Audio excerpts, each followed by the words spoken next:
Welcome to the Nightwatch Commander podcast. This is the Commander speaking. On this episode, we will be coming to the conclusion of our story of the Baader Meinhof gang. And yes, though this be released on April the 1st, there is no joke. Now, sit back, relax, and I hope you enjoy the second half of the Baader Meinhof. Part 3, A German Court System Unprepared. With Baader, Meinhof, and Esselin and a number of their comrades now in custody, the German government set about constructing a special prison on the 7th floor inside of an already existing prison facility named Stamhill Prison, and on the prison grounds itself constructing a special courtroom for security purposes. The court cases themselves were already a predetermined outcome, not for any intent and on the German part for not having a fair trial, but the level of evidence was so overwhelming that the idea of a not guilty coming at the end of the court date for most of the charges was not a possibility. The courtroom itself and the court or proceedings themselves ended up becoming more of a circus, with all the members of the RAF in custody upon being brought to the courtroom, doing everything in their power to disrupt the court proceedings, being disruptive in court itself, or going on about long political rants that didn't have necessarily connection to the court cases and the facts on the ground. However, that's not the point that ultimately mattered. For the RAF, the goal, always, even from the beginning, was to make prison isn't their ultimate enemy and to escape and defeat it. In this case, the RAF leadership had not in fact been decapitated. While the German government had given them court-appointed lawyers, they had insisted upon having a number of their own attorneys represent them in court. The German government only conceded to allowing them to work alongside the actual court-appointed attorneys in the court themselves. Unfortunately for the German government, what they hadn't understood at the time was that the attorneys that the RAF had chosen themselves were not only there as people to give legal representation, but were in fact individuals who supported the RAF individually, who felt sympathetic to their cause. Unfortunately, this including agreeing to allow be couriers for individual members in leadership of the RAF in prison, and enabled messages written on small pieces of paper to be passed between the various prisoners, and as well as getting messages out to the RAF still out in the field, who weren't imprisoned by the German government. Unfortunately for the German government, a new second and arguably third generation of the RAF began to spring up, inspired by the singular goal of breaking out the first generation leadership from prison. This group of RAF terrorists had been inspired by the first generation's efforts, and in fact, as part of their original parole when dealing with Baader's original arrest, they had been indoctrinated by Baader and a number of his comrades' visits to halfway houses where a number of younger teens and early and 20-year-olds were staying. Inspired by their message of anarchy and revolution with their capture, they sought out and found the remaining members of the RAF joining together to form a new organization dedicated to the release of Andreas Baader and his colleagues in prison. In addition, even though this prison that the RAF and F members were supposed to be held in was supposed to be a specially secure location, it had a number of holes in it, quite literally in this case. For starters, much of the renovations was actually conducted by other prisoners in the prison itself, and the actual supervising of these renovations was not very well done, with a number of RAF members, including Baader himself, having at certain times free access to the tools that was being used by prisoners to do the construction. Using these tools, they created a number of hiding spots in their cells in order to hide contraband, and ultimately 3 handguns that were smuggled in by their lawyers. There's for their purpose of not an armed escape, but ultimately another purpose. In addition, the RAF members inside prison conducted a number of hunger strikes in order to achieve certain concessions by the German government, with various levels of success. All in all, All the German government found the handling of the RAF, even in prison, even more taxing than having dealt with them outside of prison. Where the situation ultimately got even worse, however, was with a major mistake made by the German government in dealing with another group in Germany, the aforementioned June 2nd movement, and that had been on again, off again, and allied with the RAF. The June 2nd movement on the 27th of February 1975 kidnapped Peter Lorenz, and as he left his home in what is known as the Zehlendorf, Zehlendorf district. He was the CDU, Christian Democratic Union, in party's mayoral candidate for the city. The June 2nd movement had kidnapped him in order to force the exchange and release of 6 of their movement's people from prison. 5 members of their movement, along with one member of the RAF, Horst Meyer. The German government elected to agree to the hostage exchange, with one exception, and they refused to allow Horst Meyer's release. The other 5 individuals were themselves not in any way affiliated with the RAF, only with the June 2nd movement, and none were on any charges of murder. So the German government decided that the exchange was acceptable in order to prevent the death of Mr. Lorenz.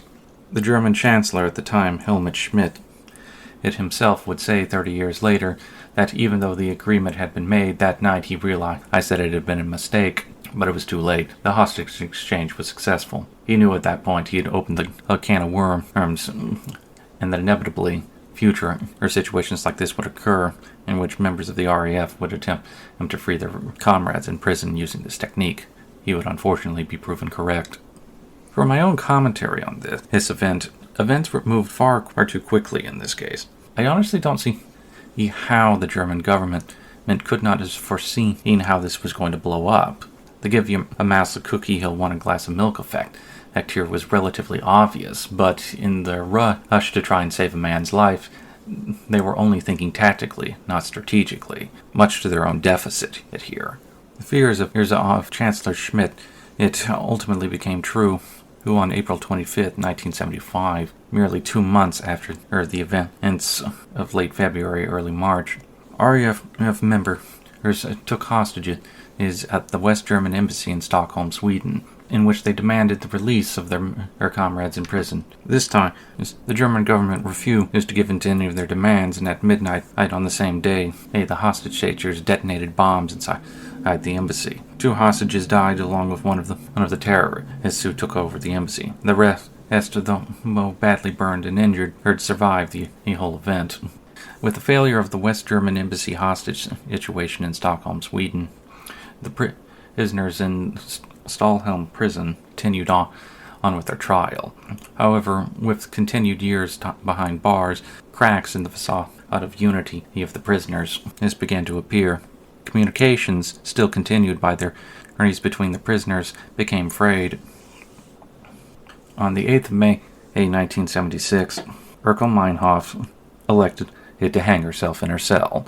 Tired of all the struggle and pain that she had endured in prison, as most of the prisoners had been kept isolated throughout the following years since their capture, she elected to enter imprisonment and escape through the only means that are available to her, death. All the prisoners remaining of the group elected upon a strategy of declaring that she had been assassinated, even though all in communications found after the fact acts by the German police and intelligence services from amongst the prisoners themselves clearly showed that they all agreed that she genuinely had killed herself. Even this death would still be used to try and prop up their own goals. They remained determined, and both inside and out, to make the escape from prison their ultimate objective, by one means or another. Part 4. 44 Days in Autumn. With the failure with the hostage-taking in Stockholm, the RAF leadership in the prison had directed that such attempts would be not used again in the future. It did not believe they would prove successful. Well, the better course, as they directed their members on the outside to do, was to find an individual of reasonable prominence, and as the June 2nd movement had, take him hostage, and then use his kidnapping as a means of negotiation and to successfully achieve their release, as the June 2nd movement had. The first attempt at this failed badly when 3 members of the RAF attempted to kidnap a banker by the name of Jorgen Ponito. Unfortunately, Jorgen had elected to not comply with their demands when they attempted to kidnap him, and he was shot by the RAF members as they attempted to drag him out of his house. In addition, after this attempt, a rather counterproductive operation was launched by the RAF, where they attempted to set up a rocket launcher in an apartment complex next to the chief prosecutor's office for the West German government and attempt to rocket the building. Thankfully, the rocket launcher itself malfunctioned and wouldn't fire, and they were forced to retreat. No one was killed in this attempt. How exactly this particular event was going to do anything other than make the West German government even more aggressive against their aims, I have no idea. In any case, the Stahlhelm prisoners, Stamhelm, I gotta get this pronunciation right, prisoners, Baader in particular, communicated to their comrades on the outside that they were exceptionally disappointed with the amateurism of their attempted kidnapping, and required that they actually put in a lot more effort into preparation next time. The next kidnapping attempt would be far better planned, and would be done in cooperation with the Popular Liberation Front for Palestine. Throughout the second generation's existence, they had worked with and received training from various terrorist organizations in the Middle East. Though the PLO, their original stomping grounds for training by the first generation, had shifted it from direct action to try and achieve more political recognition under Yasser Arafat, other organizations had agreed to ally with the RAF with a number of shared aims, such as the liberation of their own comrades from prisons in Israel. As they had planned it, the RAF's Arab allies had suggested a number of states in which would be likely to actually take the prisoners once they were released east from West Germany. One of the biggest problems with any theoretical prisoner swap was actually finding a country that would take the RAF members. Baader himself had suggested Vietnam, now by this point united after the end of the Vietnam War, but Vietnam had absolutely rejected any thought of accepting any members of the RAF. A number of other suggestions were put up. Yemen in particular was considered to be the most likely possibility. And so, for the next few months, the RAF themselves had put together a much more sophisticated system. First, kidnapping. Once the individual that they had selected was kidnapped so that they could be held, moved, and kept healthy until a prisoner exchange was possible. And so on September 5th, 1977, one of the worst crises that the West German government had seen since the end of the Second World War would begin. Quoting directly here from Stefan Aust's Baader Meinhof, page 305.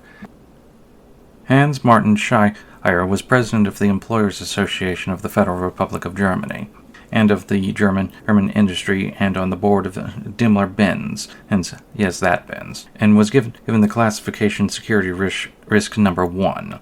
What this meant as a practical matter is that Scheier himself had armed bodyguards. As a result, the RAF knew that this was going to be a rather violent kidnapping, and it very much was.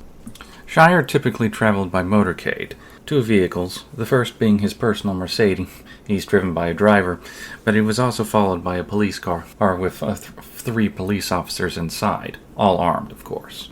Having pre-scouted the route that Scheier's convoy would take, the RAF placed in the middle of the road in a narrow a baby pram, right as the convoy had turned into the road that led to Scheier's apartment. Upon seeing the pram in the middle of the road, Scheier's driver had to slam on the brakes. The vehicle behind them and them carrying his bodyguards wasn't able to stop in time and crashed into the rear of his Mercedes. At this point, the RAF jumped out of their hiding places and opened fire. After killing or heavily wounding all of Scheier's bodyguards, they detained him and dragged him out of the vehicle, rendering him in shock. Even so, they used a sedative to make sure he didn't struggle with kidnapping. Driving away in a VW minivan, Scheier would then begin in the most harrowing days of his life.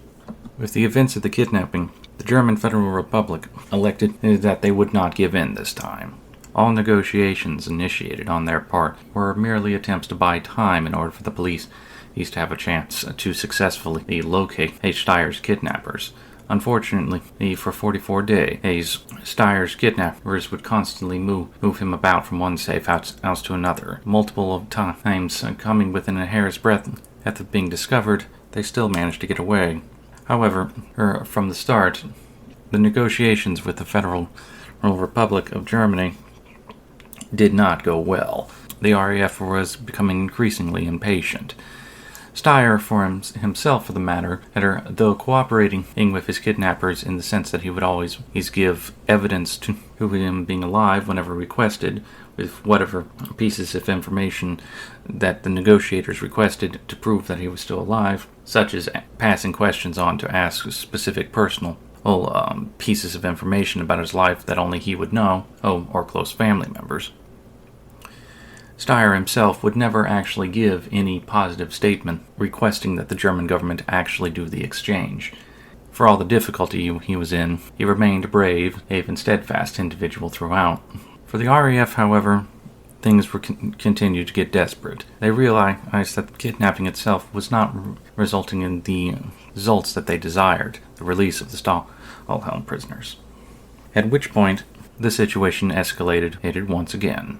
The RAF's allies in the Middle East offered to initiate a hijacking of a Lufthansa, that's the national airline of Germany, flight, to take hostages of the passengers in order to cause the German government to give in.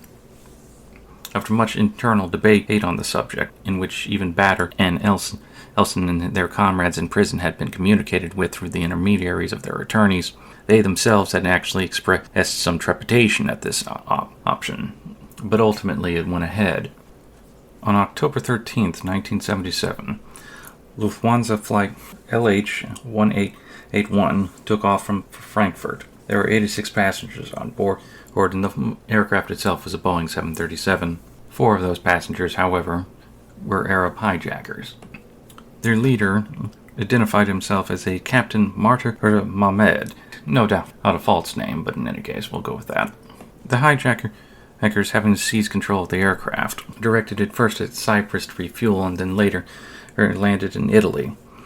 The German government had requested that the Italian government detain the aircraft by shooting out its tires, but the Italian government, and having consulted with its opposition in the Italian legislature, all members agreed they didn't want anything to do with this event.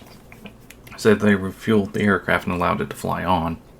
With the addition of their Arab allies into the operation, the RAF expanded their requests the release of both the passengers and crew of flight LH-181 and the release of Steyr to as follows. In addition to the release of the RAF prisoners in Steyr, they wanted 2 Palestinians imprisoned in Turkey to be released, and they wanted another $15 million payment to be spread amongst all those involved.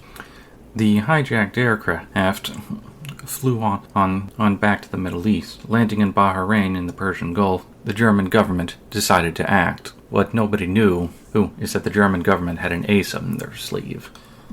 6 years beforehand, in September of '72, the Munich massacre occurred, in which a number of Palestinian terrorists had kidnapped a number of Israeli athletes who had come to the 1972 Munich Olympics and held them hostage. The attempted German rescue police in Munich had turned into an absolute fiasco and a failure due to their lack of specialist units anywhere in the country who were equipped and trained to actually execute a hostage rescue situation.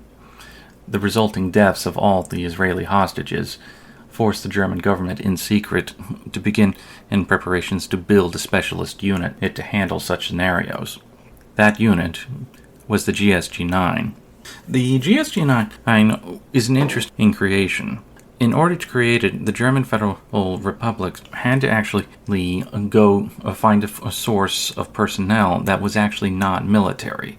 German law and constitution at the time forbade the usage of German military forces in anything other than the defense of Germany itself from a foreign invader, so they couldn't use it as a police force for counter-terrorist operations within the country, and deployment of such force to deal with hostage situations outside the country was also legally iffy. So they drew from the German Border Guard organization, the modern equivalent of the American CBP, Customs and Border Patrol. From this, they found personnel of sufficient capability to begin training for what became the GSG-9.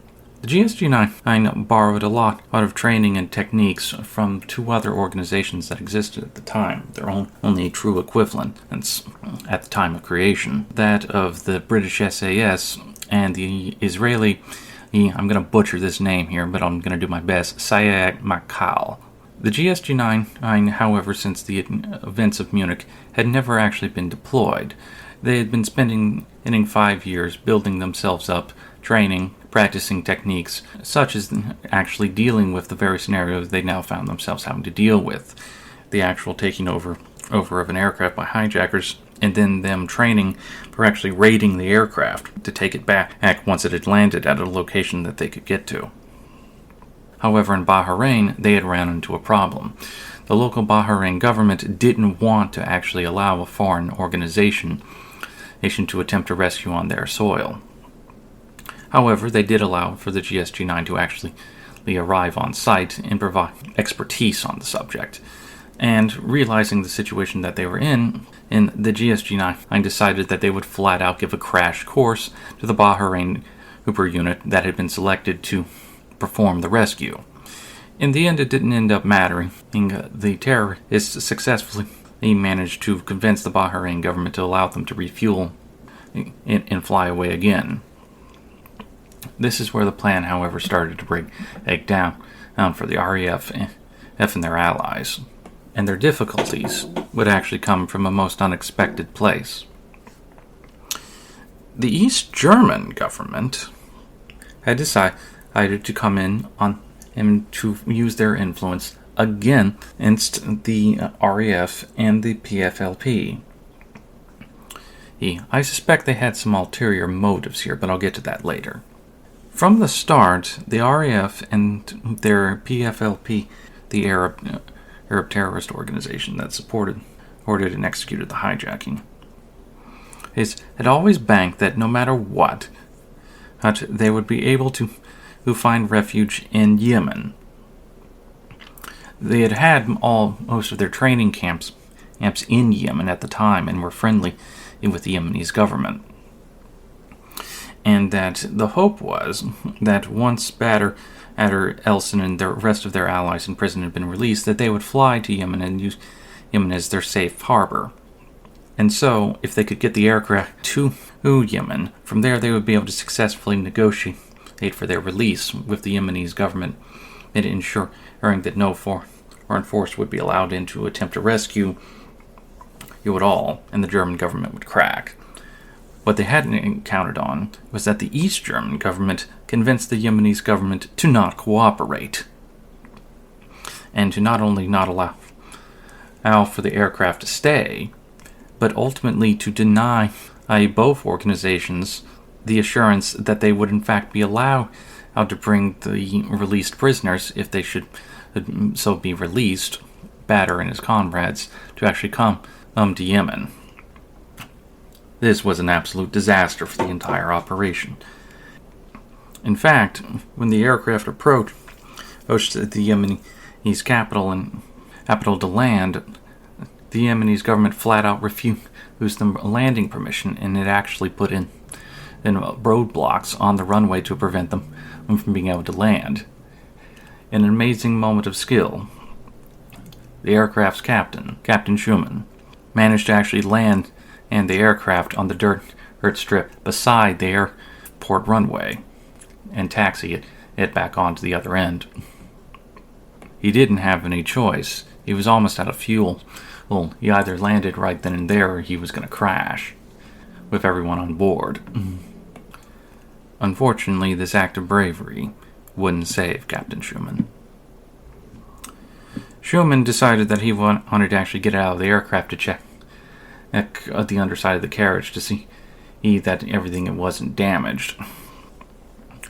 However, when he came back in a fit of absolute paranoia, Mahmoud, who was the leader of the hijackers, had decided in a fit of paranoia that he had in fact been communicating with the ground crew, who was giving away a vital information as to the status of the hijackers and their defenses on the aircraft.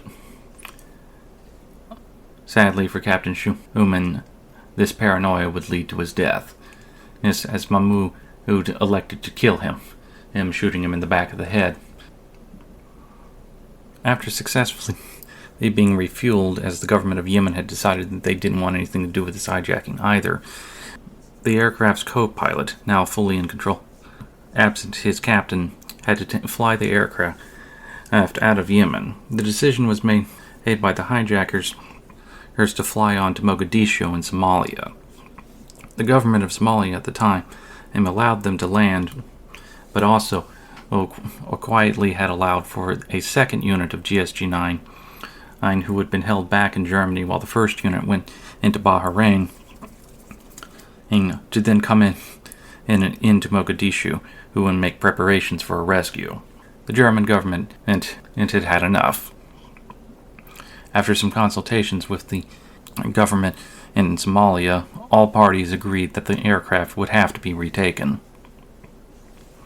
The GSG-9 unit got themselves into position and managed to successfully stall by convincing those on board the aircraft that the German government had agreed to their demands. The GSG-9 unit, however, wasn't alone. Specialists from the Special Air Service from Britain had also come along with them, bringing with them one of their latest gadgets, something well known to modern police forces today, but at the time, it was brand new: the flashbang. A flashbang grenade, to those of you who don't know, is a grenade that's designed not to kill but to disorient. When it detonates, it produces a large flash and a loud noise, so as to deafen and blind to those staring directly at it or within its close proximity. However, the detonation itself uses a magnesium explosive and a very small quantity of explosive. As a result, the only way you could kill someone is if someone had physically had it next to their person and actually held it up to their chest or head. As a result, while quite disorienting, the odds of it being lethal were sufficiently low, and are sufficiently low, to be used for a hostage rescue situation. With the code word Springtime Magic Fire, the GSG-9 unit leader ordered his men into action. They had successfully snuck their way the aircraft itself, even actually managing to climb on top of it, and lowered flashbangs on lines to the front of the aircraft, where they knew the leader of the hijackers was in the cockpit. Upon detonating them, the disorientation allowed the GSG-9 members to throw open the doors to the aircraft itself, both the front and the back, firing first with blanks, thanks to get everyone in the passenger section to get down on the ground. They opened fire and successfully managed to kill all four hijackers. The GSG-9, having been in preparation for a moment like this for 5 years, executed a perfect rescue mission in freeing all hostages from the aircraft successfully, with no deaths. With this successful rescue, the struggle of the RAF prisoner in Stelhelm would come to an end. On the night of the 17th and 18th of October, Andreas Baader, Gudrun Elson, and two other of their comrades, Jan Kar Respiep and Ingrid Moeller, decided to kill themselves. Ingrid Moeller would manage to stab herself, was rushed off to the hospital and unsuccessfully saved from death. However, Baader and Respiep used the hidden handguns that had been smuggled into their cells to shoot themselves, successfully dead. Elson and hung herself. The remaining prisoners in Stahlhelm in many ways actually felt betrayed by their comrades' decisions. They themselves would choose to serve out their sentences in prison. The rest of the RAF, in despair of the moment, elected like their forebears to try and use it as a means of sympathy for their cause, blaming the German government for assassinating their comrades and propagating the myth, though internally they knew and understood that they had in fact killed themselves. Unfortunately for Steyr, the successful rescue of the Lufthansa Flight 181 would lead to his end. In retaliation for the successful raid by the GSG-9 and the deaths of their comrades in prison, the RAF gave up on the kidnapping, but instead of letting Steyr go, elected instead to drive him out to a forest and murder him. In the end, Baader achieved a final escape from prison. To him, prison had always been the main enemy, more than anything else.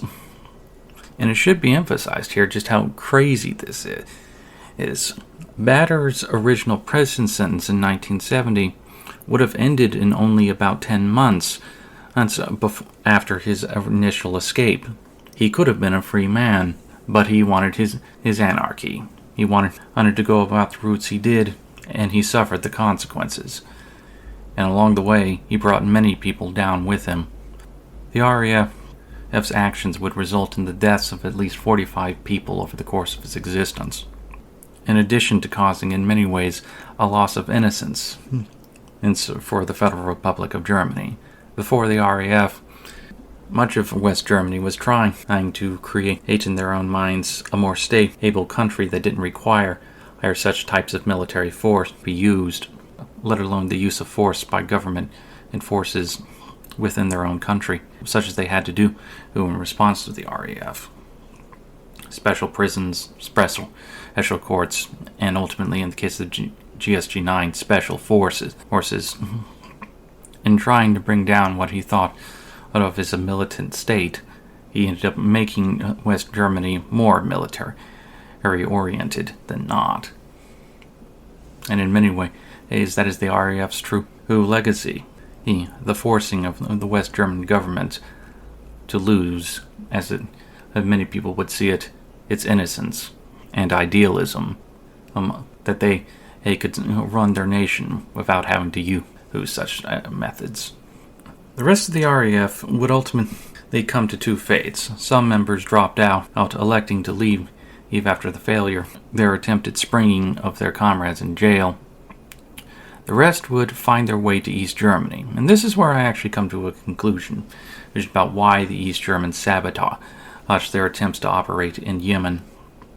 I think the East German government and the Stasi, the East German intelligence service, saw in the RAF a useful idiot group that if they could co-opt, they could use for special purposes, for whenever they needed something done more violently that they couldn't allow to be directly traced back to the East German government, a function that the RAF would prove useful in throughout the 1980s, in which multiple attacks were carried out, in many ways at the behest of the Stasi, against targets in West Germany. With the fall of the Berlin Wall, however, and the reunification of Germany, the RAF lost all of their benefactors, and within a few short years its remaining leadership were arrested successfully. And in 1997, the remaining members on the loose released a manifesto declaring that the RAF had ceased to exist, having lost their purpose and reason of being. After its release, the RAF would completely disappear from history. Never again would any organization claim their name, aim, or act on their behalf. I do want to end with a final note. The note of the GSG-9. The GSG-9 would have an extraordinary effect on the world of counterterrorism. After the successful rescue of the Lufthansa Flight 181, governments around the world, including the United States, would witness the event and conclude that they wanted what the GSG-9 was. The West German government had actually had this group entirely in secret. No one knew they had it outside the British and Israeli governments, and they hadn't advertised it, so it was a shock to everyone that, whoa, what is this? Yes, and in many ways, governments looked at it and saw all to themselves, ooh, that's a nice little tool to have in the tool bag, so let's get our own.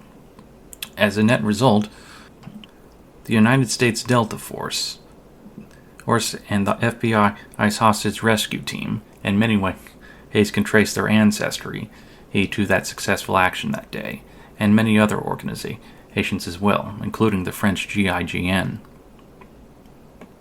counter-terrorist unit, along with many others.